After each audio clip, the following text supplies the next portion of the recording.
Assalamualaikum warahmatullahi wabarakatuh. Nama saya Muhammad Fahmi bin Sabri dan saya dari kelas R3A. Hari ini saya akan membentangkan tentang taslima, iaitu kami pelajar diminta untuk membacakan, menghuraikan dan menjelaskan apa maksud yang tersirat daripada ayat yang telah diturunkan dalam Al-Quran.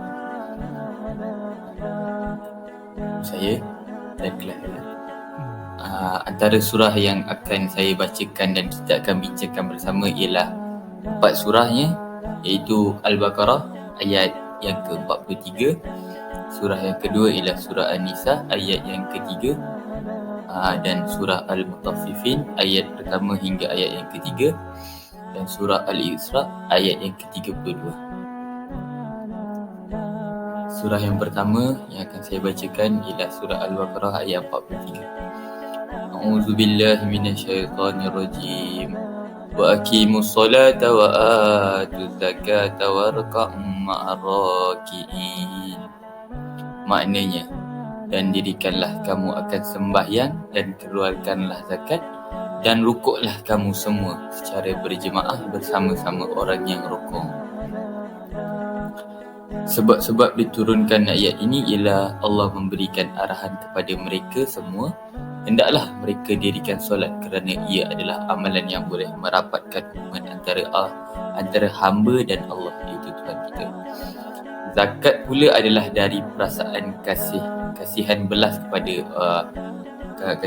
kasihan kepada orang lain, kerana kita berikan harta yang kita cari sendiri itu kepada orang lain. Seperti yang saya boleh tambahkan bahawasanya 1/3 ataupun 1/3 daripada harta kita merupakan harta orang lain. Pengajaran yang kita boleh ambil daripada sini ialah sungguh malang kalau dalam solat tetapi tidak mengingati Allah. Ini mafhum dari ayat Al-Quran. Oleh itu, untuk memperbaiki hubungan dengan Allah, tidak ada amalan yang lebih hebat daripada solat. Yang kedua, pengajaran yang kita boleh ambil daripada mengeluarkan zakat ialah kita memang menyayangkan harta kita, tetapi dengan cara itu boleh mengeratkan hubungan kita dengan orang lain. Dengan memodalkan amalan zakat ini, hubungan sesama manusia akan terjaga. Okey, seterusnya kita akan teruskan kepada surah yang kedua, iaitu surah An-Nisa ayat yang ketiga. A'udzu billahi minasyaitonir rajim. In khiftum alla tuqsitu fil yatama fankihu ma taba lakum minan nisa'i mathna wa thulatha wa ruba' fa in khiftum alla ta'dilu fawahidatan aw ma malakat aymanukum dzalika adna alla ta'mudu.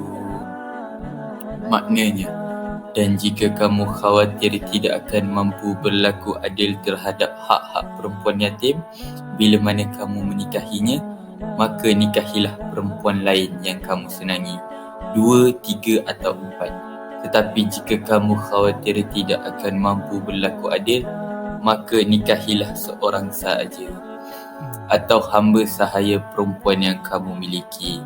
Yang demikian itu lebih dekat agar kamu tidak berbuat zalim.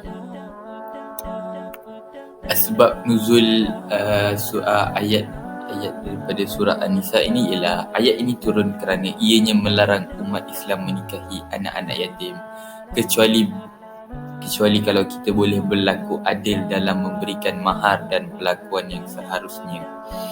Larangan ini disertai dengan anjuran menikahi perempuan yang baik bagi mereka antara 2, 3 dan 4. Pengajaran yang kita boleh ambil daripada ayat ini ialah memenuhi keperluan hidup bersama 4 orang isteri memang bukan urusan yang mudah.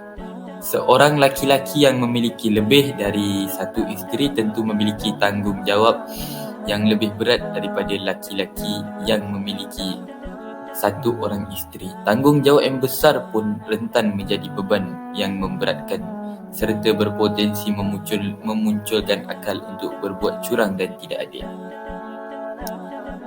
Kita teruskan dengan surah dan ayat yang seterusnya. Surah Al-Mutaffifin ayat yang pertama hingga ayat yang ketiga.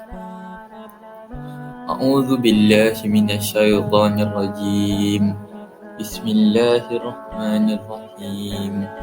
Wailul lil mutaffifin alladzina idza iktalu 'alan nasi yastawfun wa idza kaluhum aw wadawnuhum yukhsirun. Maknanya, kecelakaan besar bagi orang-orang yang curang dalam timbangan dan sukatan, iaitu mereka yang apabila menerima sukatan, iaitu gantang cupak dari orang lain mereka mengambilnya dengan cukup, dan sebaliknya apabila mereka menyukat atau menimbang untuk orang lain, mereka kurangi. Asbabun nuzul ataupun sebab turunnya ayat ini, Ibnu Abbas radhiyallahu anhu mengatakan bahawa ketika Rasulullah sallallahu alaihi wasallam tiba di Madinah, penduduk Madinah adalah masyarakat yang sudah biasa melakukan kecurangan dalam menakar ukuran dan timbangan barang dagangan mereka. Atas perilaku tidak terpuji itu, Allah menurunkan 3 ayat ini. Hadis sahih riwayat Nasa'i dan Ibnu Majah. Tafsirannya, azab dan kehinaan yang besar pada hari kiamat disediakan bagi orang-orang yang curang dalam menakar dan menimbang. Pengajaran yang kita boleh perolehi daripada ayat ini ialah, ini adalah teguran khusus kepada golongan peniaga atau businessman. Mereka tidak jujur dalam perniagaan mereka. Mereka beri kurang dari yang sepatutnya kepada pelanggan mereka. Mereka telah ambil hak dari pelanggan mereka, tetapi mereka tidak ambil banyak setiap masa. Sebagai contoh, kalau beras yang dijual mungkin beberapa gram sahaja yang kurang. Kita teruskan dengan surah dan ayat yang terakhir. Surah Al-Isra ayat 32. A'udzu billahi minasyaitonir rajim. Wala taqrabuz zina innahu kana fahishatan wa sa'an sabila. Maknanya, dan janganlah kamu mendekati zina. Sesungguhnya zina itu suatu perbuatan yang keji dan suatu jalan yang buruk. Sebab turunnya ayat ini ataupun asbabun nuzulnya ialah dari pelbagai sumber yang ditemukan, khususnya pada tafsir Ibnu Katsir, bahawa asbabun nuzul turunnya surah Al-Isra ayat 32 ini adalah pada waktu itu ada seorang pemuda yang datang kepada Rasulullah dan meminta izin untuk berzina.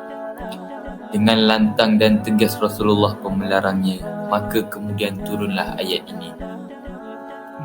Pengajaran yang kita boleh peroleh daripada ayat ini ialah, adapun isi kandungan pada ayat ini, pada intinya adalah secara tegas kita dilarang untuk melakukan perbuatan zina, iaitu melakukan hubungan layaknya suami isteri tanpa ada ikatan pernikahan, kerana sesungguhnya zina itu adalah suatu perbuatan yang keji, perbuatan yang buruk, bahkan seburuk-buruknya jalan adalah perbuatan zina.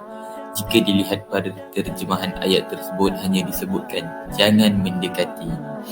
Ini bukan berarti yang dilarang itu mendekatinya saja sehingga boleh melakukannya. Akan tetapi logiknya adalah mendekatinya hal-hal yang mendorong perbuatan zina saja. Sudah tidak boleh, apalagi melakukannya. Dengan itu saya sudahi pembentangan saya dengan sedikit kata hikmah. Sesungguhnya kita hidup di dunia ini hanyalah untuk memenuhi perintah-perintah Allah. Dan ini saya menamatkan pembentangan saya. Wabillahi taufiq wal hidayah. Wassalamualaikum warahmatullahi wabarakatuh.